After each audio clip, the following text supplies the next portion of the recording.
My mother stole $45,000 from my education and got married without inviting me. But when my grandparents sued her for fraud, they forced them to sell everything and write apology letters they'll never forget. I'm 28 years old, work in finance in Chicago, and honestly, I need to tell this story because what my parents did to me basically left me without a family for years. And when I say without a family, I mean they literally erased me from their lives as if I had never existed. They didn't invite me to their weddings, they didn't call me on my birthday, nothing. And the worst part of it all is that they stole the money my grandparents had saved for my education. I guess I should start from the beginning, when we were still something resembling a normal family. Although looking back, normal is a very generous word for what we had. I grew up in a small town in Ohio, one of those places where everyone knows everyone, and gossip travels faster than the internet. And when I was about 8 years old, things started to get ugly at home. My parents, Linda and James, fought constantly. I mean, these weren't normal couple arguments about who took out the trash or what to watch on TV. These were screaming. Matches at 3 in the morning, slamming doors, my mom crying in the kitchen while my dad drove off in his truck to God knows where. I would stay in my room with the pillow over my head, trying not to listen, but in a small house it's impossible not to realize that everything is falling apart, you know? And the thing is, they never explained anything to me.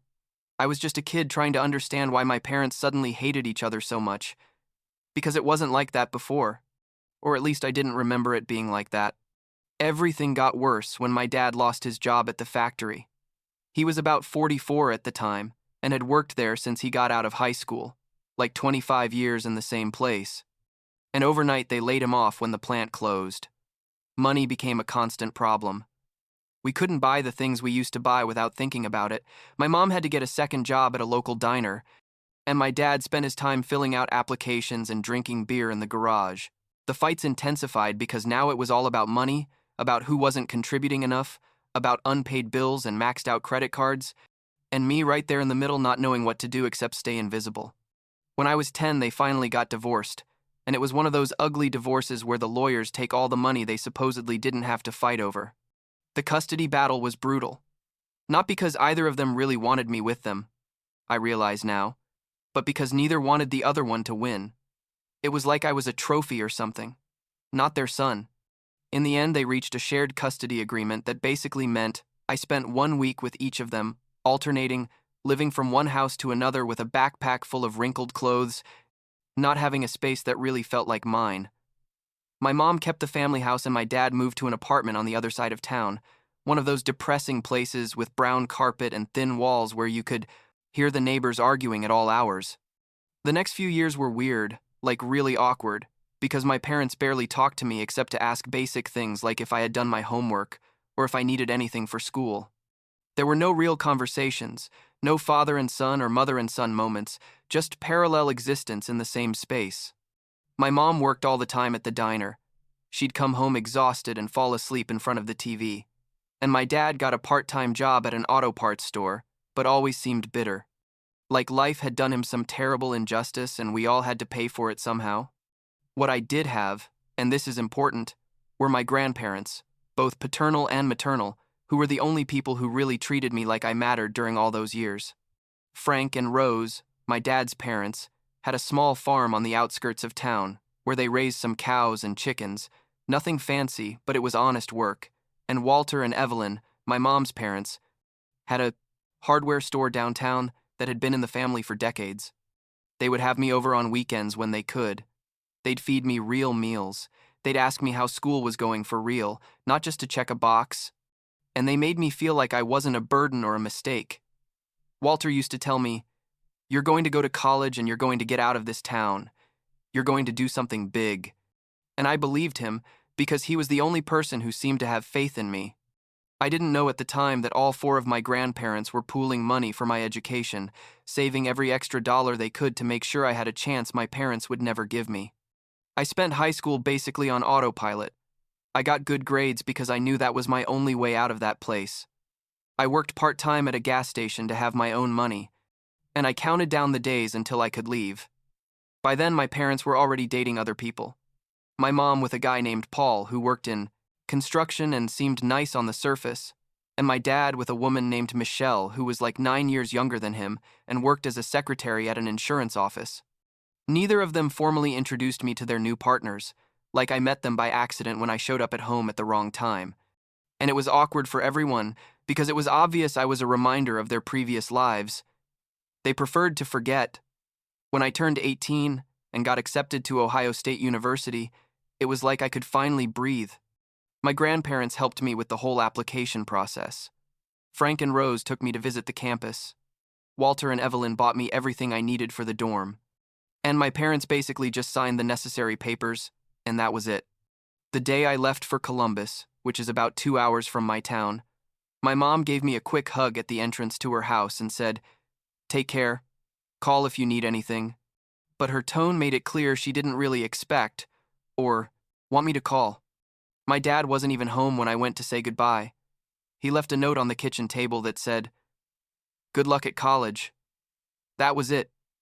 He didn't even sign his name or put a heart or anything, just those words in his careless handwriting. The first 2 years of college were amazing.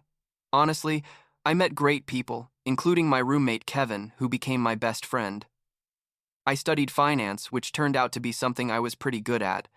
And for the first time in my life, I felt like I was building something of my own, something that wasn't contaminated by my parents' resentment and bitterness. I called my grandparents every week. I alternated visits between the two couples when I went home on breaks, but I avoided my parents as much as I could. They didn't reach out to me either.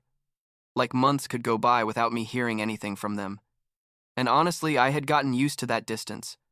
I told myself it was better that way, that I didn't need their approval or their love because I had never really had it anyway. Then something happened that changed everything and made me realize just how much my parents had really erased me from their lives. I was 20, in my third year of college, and one day I'm checking Facebook like you do when you're procrastinating studying for an exam, and suddenly I see photos from my mom's wedding to Paul. Photos of her wedding. And when I say I froze staring at the screen, I'm not exaggerating. I literally sat there in the library with my mouth open because I couldn't process what I was seeing. My mom had gotten married, had had a complete ceremony with a white dress and cake and decorations, and she hadn't invited me. She hadn't even told me she was getting married. Nothing. The photos showed a bunch of people I knew from town, neighbors, her coworkers from the diner, even some distant cousins. But I wasn't there. And in none of the photos did anyone seem to be wondering where her son was, you know? I called my mom. Immediately, my hands were shaking as I dialed, and when she answered with that casual tone of, "Oh, hi, Matthew. What a surprise," I almost lost my composure. I asked her directly, "Is it true you got married? Why didn't you tell me? Why didn't you invite me?" And she paused for a long time, like I could hear her breathing on the other end. And then she said in that voice she used when she wanted to sound reasonable, but you knew she was being defensive, "Well, it was something small. We didn't want to make a big fuss. And besides, I thought you'd be busy with college and wouldn't want to come anyway. Wouldn't want to come." As if that was a valid reason not to invite your only son to your wedding. As if she had made any effort to ask or give me the option to decide for myself. I told her, "Mom, you could have told me, at least given me the chance to be there if I wanted." And she just said, "Look, Matthew, Paul and I are starting a new life and we need space to do it. I hope you understand." And then she basically ended the call saying she had to go to work. I thought I couldn't feel worse, that this was the absolute rock bottom of parental betrayal, but I was wrong because 2 weeks later, 2 weeks, I got a call from my grandmother, Rose, my dad's mom, and she sounded upset, like really upset, and she told me, "Matthew, did you know your father got married last weekend?" And that's when I knew my dad had done it too. Had also gotten married to Michelle without telling me anything, without inviting me, without even having the courtesy to let me know after the fact, like my mom had done. Rose told me she had found out from a neighbor who had gone to the ceremony that it had been at City Hall, followed by a small reception at a rented hall, and that when she confronted him, he just said it was his private life, and he didn't have to explain anything to anyone. I decided to call my dad too. I needed to hear it from him. I needed to know if he had really excluded me on purpose, or if there was any explanation that could make sense, even if it was horrible. he answered after several rings, and when I asked him about the wedding, about why he hadn't told me anything, his response was worse than I could have imagined. He told me, and I remember this perfectly because the words were burned into my brain. Matthew, you're part of my past, of a time in my life I prefer to forget. Michelle and I are building our future, and I need to leave behind the mistakes I made. The mistakes I made. He called me a mistake. Basically told me he regretted that I existed, that I was a reminder of his failed marriage to my mom, and that he preferred to pretend it had never happened. I yelled at him. I don't remember exactly what I said, but I know there was a lot of, "How can you say that to me? I'm your son, not a mistake you can erase." And he just stayed silent for a moment before hanging up without saying anything else. The next few months were a fog of trying to process the fact that both parents had officially abandoned me, that there were people in the world who were supposed to love you unconditionally just because you were their blood, but it really didn't work that way at all. Kevin was amazing during that time. He let me vent, he'd take me out to distract me, and my grandparents were devastated when I told them everything that had happened. Rose cried on the phone, and Frank said he was going to have a serious talk with my dad. Walter was furious, and Evelyn couldn't believe her daughter had done something like that. But as much support as I had from them, there was something broken in me, like that part that believes you're worthy of love, that had been shattered, and I didn't know if I could ever repair it. I tried to move on with my life. I graduated a year later with good grades. I got a job at a finance firm in Chicago that paid well and gave me the opportunity to establish myself far from Ohio and all that toxicity. I moved to Chicago when I was 23, rented a small but nice apartment in a building with other young professionals, and started building a life that didn't include my parents at all. They didn't reach out to me either. Birthdays and Christmases would pass without a call or a text message, and I eventually stopped expecting anything different. I visited my grandparents when I could, usually every 2 or 3 months, and they would update me on what was happening in town, although I never specifically asked about Linda or James. Then about 3 years ago, when I was 25, my grandparents told me something that completely changed my perspective on the whole situation and made me realize that the abandonment hadn't been the only thing, that there was another layer of betrayal I didn't even know about. I was visiting Frank and Rose's house, helping Frank with some repairs on the barn, and after dinner Rose poured me more coffee, and they both looked at each other in that way people do when they're about to say something important. Frank started by explaining that when I was born, all 4 grandparents, him and Rose along with Walter and Evelyn, had decided they were going to make sure I could go to college no matter what, that they saw what my parents' marriage was like, and knew they probably wouldn't be able or willing to pay for my education. So they started saving, each one putting in what they could each month. And by the time I was 16, they had accumulated a considerable amount, around $45,000, which was a lot of money for them considering they weren't rich at all. Rose continued the story with tears in her eyes. She told me that when I was about to start college, they lent that money to my parents, literally gave it to them with the expectation that they would use it to pay for my tuition, my books, my housing, everything I needed. They signed an informal agreement, like it wasn't through a bank or anything official because they were family and they were supposed to be able to trust each other, where my parents promised to use the money exclusively for my education and pay it back when they could, no rush, no interest, just that they'd return it eventually. And there I was, sitting in that kitchen that smelled like freshly baked cookies, processing the fact that I had never seen that money, that my parents had never used it to help me at all, that I had worked part-time throughout college, had taken out some small student loans, and my grandparents had directly paid for many of my expenses, thinking they were supplementing the fund that supposedly my parents were managing. I asked Frank directly, "What happened to the money then?"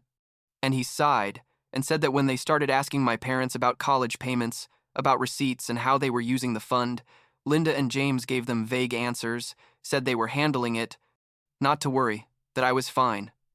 But they never returned a single cent of the money. And when Frank and Rose finally pushed harder, demanding to at least see some proof that it had been used for me, my dad basically told them it was their money now and they could do whatever they wanted with it, that technically it hadn't been an official loan but a gift. Walter and Evelyn had similar experiences with my mom, who got defensive and said she had spent enough money raising me all those years, and this just made up for what she had sacrificed.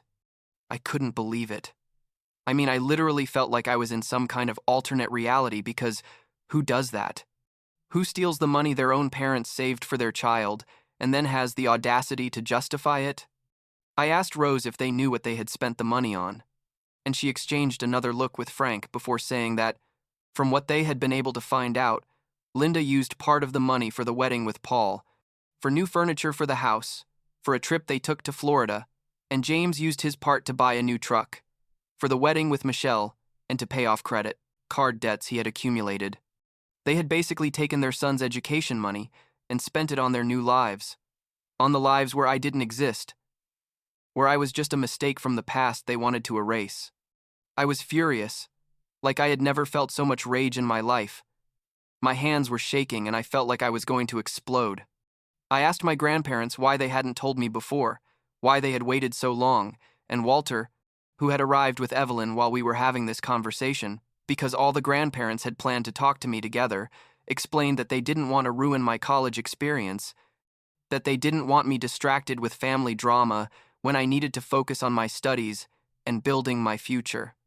They thought they could resolve the matter with Linda and James discreetly, that eventually their children would do the right thing. But after years of evasiveness and excuses, they realized that was never going to happen and that I had a right to know the truth. That night, I barely slept. My head was spinning thinking about all the times I had worked extra shifts at shitty jobs to pay for my books, all the times I ate instant ramen for weeks to save money, all the times I felt guilty asking my grandparents for help with expenses, when it turns out there was $45,000 that was supposed to be available for me all that time. And the worst part wasn't just the money, although that was horrible. It was what it represented. It was the definitive confirmation that my parents really didn't care about me at all, that they were willing to steal from their own elderly parents and their son to finance their new perfect lives. I decided to confront them. I needed to see them face to face and tell them everything I was thinking. I couldn't just let this pass without them knowing that I knew what they had done.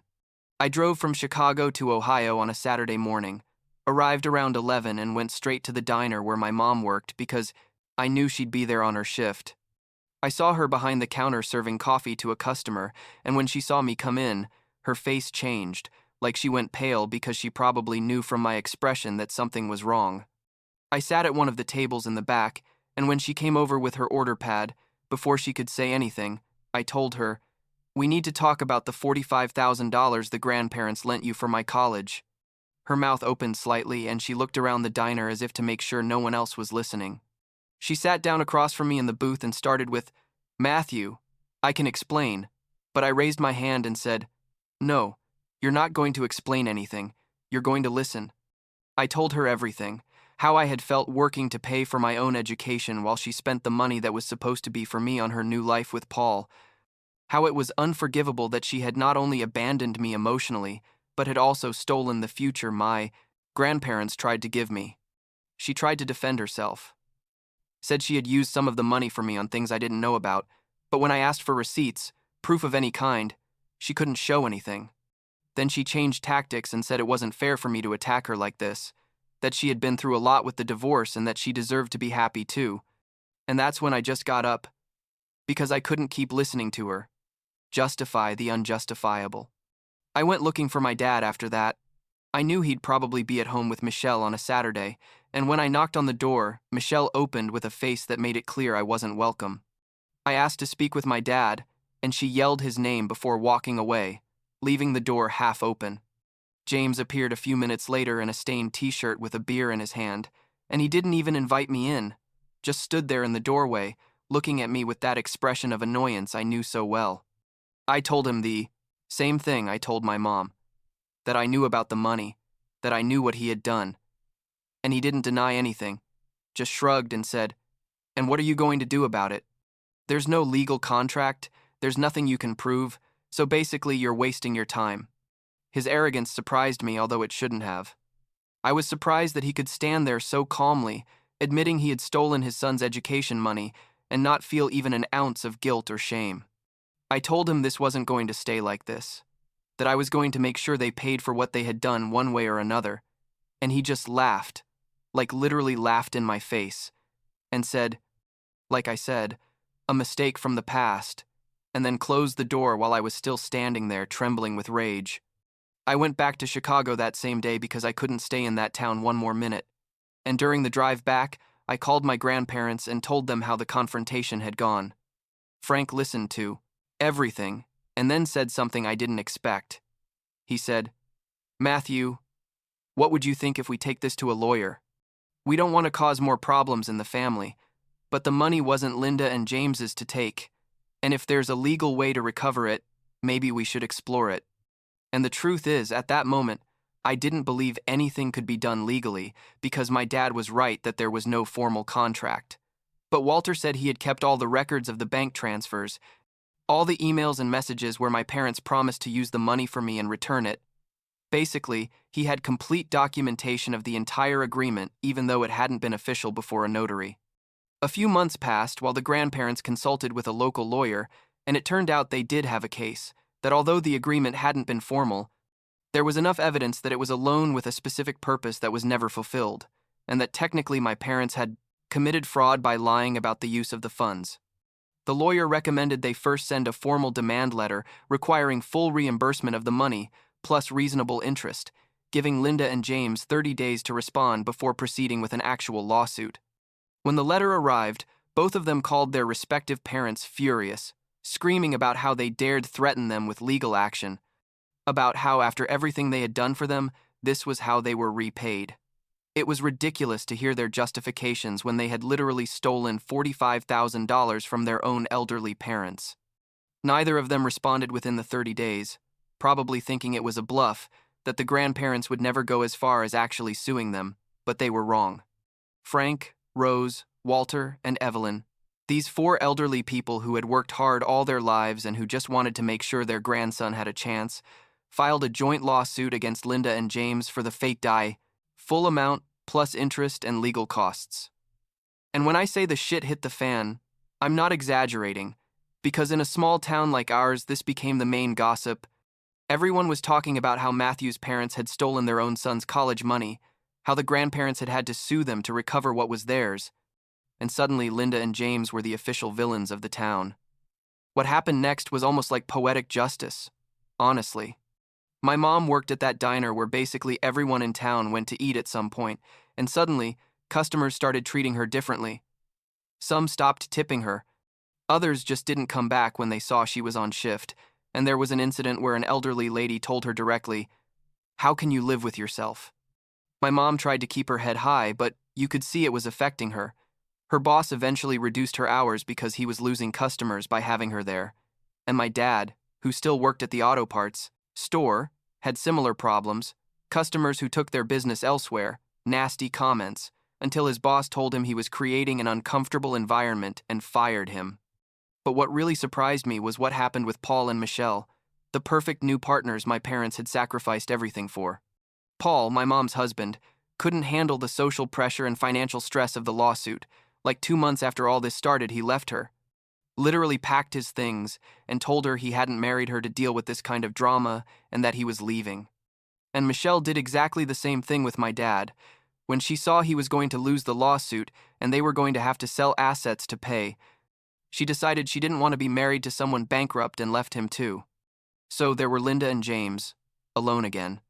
Without their new spouses they had been willing to erase their son for, facing a lawsuit they couldn't win, and being rejected by the community, where they had lived their whole lives. So the lawsuit took about a year to fully resolve. There were hearings and depositions, and all that legal bureaucracy that I followed from a distance in Chicago. The lawyer kept me updated because technically I was an affected party, even though I wasn't a direct plaintiff. And it was weird hearing all the details of how my parents tried to defend themselves with increasingly weak arguments. First, they said the money had been a gift, not a loan. But Walter's bank records clearly showed it had been transferred with the memo, "educational loan for Matthew." Then they said they had used the money for me in other ways, but they couldn't provide any real evidence, no receipts, no proof of expenses related to my education or well-being. In the end, it became obvious to everyone, including the judge, that they had simply stolen the money and spent it on themselves, period.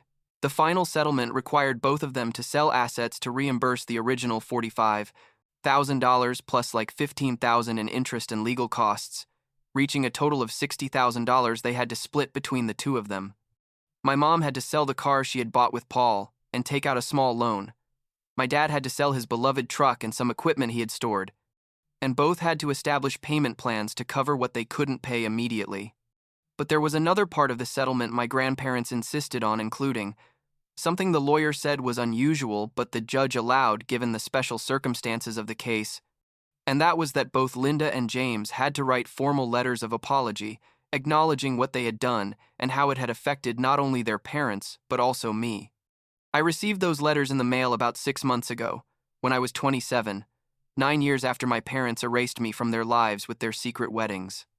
My mom's letter was 2 pages in her careless handwriting, admitting she had taken the money, that should have been for me, and used it for her own life, that she had no excuse for it, and that she understood I would probably never forgive her. She said she regretted not being the mother I deserved, that the divorce had left her bitter and resentful, and that she had taken those emotions out on me in ways that weren't fair. My dad's letter was shorter, more direct, but said essentially the same thing. That he had made terrible mistakes, and that calling me a mistake had been the worst thing he had said in his life, that he didn't expect me to forgive him but wanted me to know he was sorry. Honestly, I don't know what to feel about those letters. I read them several times, trying to find some real sincerity in them, but it's hard because I know they were forced to write them by a court, not because they really felt remorse. My grandparents recovered their money eventually, although it took time, and they put it in a fund for me again. They said they wanted to make sure I had it for Blade when I was ready to buy a house or whatever I needed. I told them they didn't have to do that they had already done enough. But Frank said in that firm voice he has, "This money was always for you, Matthew. It just took a longer path than we expected." About 3 months ago, my parents contacted me separately, asking if we could meet, saying they wanted to try to rebuild some kind of relationship. My first reaction was to say no, that I didn't owe them anything after everything that had happened, but my grandparents, especially Rose and Evelyn, asked me to at least consider giving them a chance to apologize in person. Not because they were trying to force me to forgive Linda and James, but because they felt I deserved to hear real apologies face to face, and that after that it would be completely my decision whether I wanted to have any contact with them or not. So I agreed to meet with them, but I set the terms. I said it would be at the diner where my mom used to work. She doesn't work there anymore. She moved to a coffee shop in another town because she couldn't handle seeing all the people who knew her, and that it would be just one meal.